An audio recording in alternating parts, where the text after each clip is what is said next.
Every day, the city of Vrindavan pulses with the energy of thousands of pilgrims.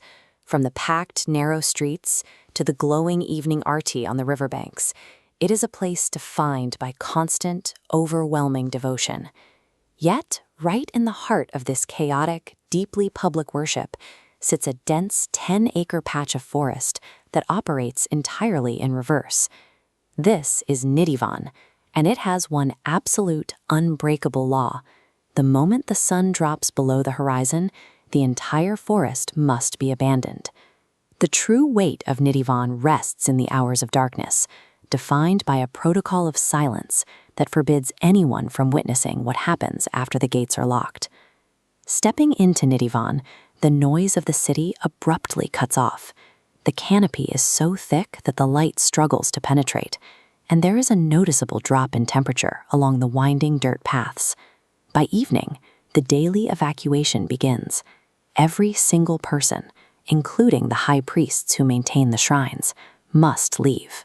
Even the monkeys and birds that populate the trees by day vanish before nightfall. They aren't running from predators or dangerous terrain. This total lockdown is a deeply enforced religious protocol designed to protect an ancient living secret. The physical environment itself feels alien.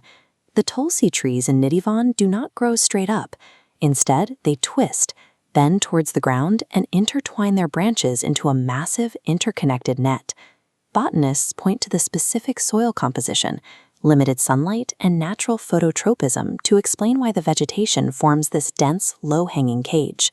To the locals, these aren't botanical anomalies. They believe these hollow, gnarled trunks are the gopis, the mythical cowherd girls, locked in a state of suspended animation. The forest is viewed as a dormant stage set, holding its breath, waiting for the sun to set so it can spring to life. As dusk approaches, heavy iron padlocks are chained across the gates. But the perimeter extends beyond the walls. The houses immediately surrounding Nidhivan have entirely bricked up their windows facing the forest. There is a deep-rooted conviction that anyone who stays behind to look, whether intentionally hiding or trapped by mistake, will be struck blind, lose their mind, or suffer severe psychological trauma. In a bustling modern Indian neighborhood filled with smartphones and internet access, people still physically avert their eyes from this patch of trees every single night. Because of this intense collective psychological barrier, the absolute darkness inside Nidhivan remains entirely unrecorded by human eyes. Before the final priest leaves, they perform one last ritual inside a small structure called the Rang Mahal. They lay out a beautifully decorated bed. Next to it, they place a silver bowl of makhan mystery, freshly prepared pan, and a jug of water. In the dead of night, the belief takes hold.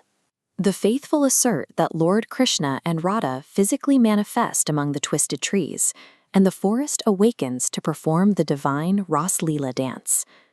When the heavy doors are unlocked the next morning, the priests find the room disturbed. The bed sheets are visibly ruffled, the pan has been chewed, the water level has dropped, and sweet offerings are partially eaten. Skeptics argue that monkeys, rodents, or simple evaporation cause these changes. Yet the priests counter that the doors are perfectly sealed, the room is completely secure, and animals wouldn't leave the intricate bed arrangement otherwise intact. This daily cycle of discovery grounds the spiritual narrative in reality, where the ruffled sheets and empty bowls serve as a tangible anchor for the abstract myth. Despite all our modern recording equipment and rigorous botanical studies, science has hit a wall here.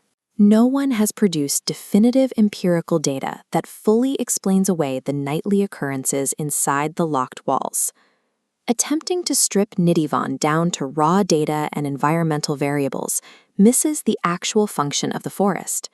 For the millions of devotees who travel here, Nidhivan represents a living Leela in action, a direct, active connection to the deities they worship.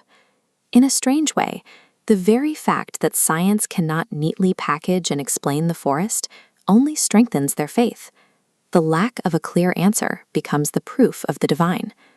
We are left with a striking divide, a rapidly modernizing world, wired and hyper-connected, wrapping itself around 10 acres of absolute, impenetrable silence. So, what happens when the sun goes down? Is the daily lockdown the result of a profound, self-sustaining mass hysteria? Or is something truly beyond our understanding walking through those twisted trees? If you are drawn to the places where cold logic breaks down and ancient faith takes over, hit subscribe and join us for the next deep dive.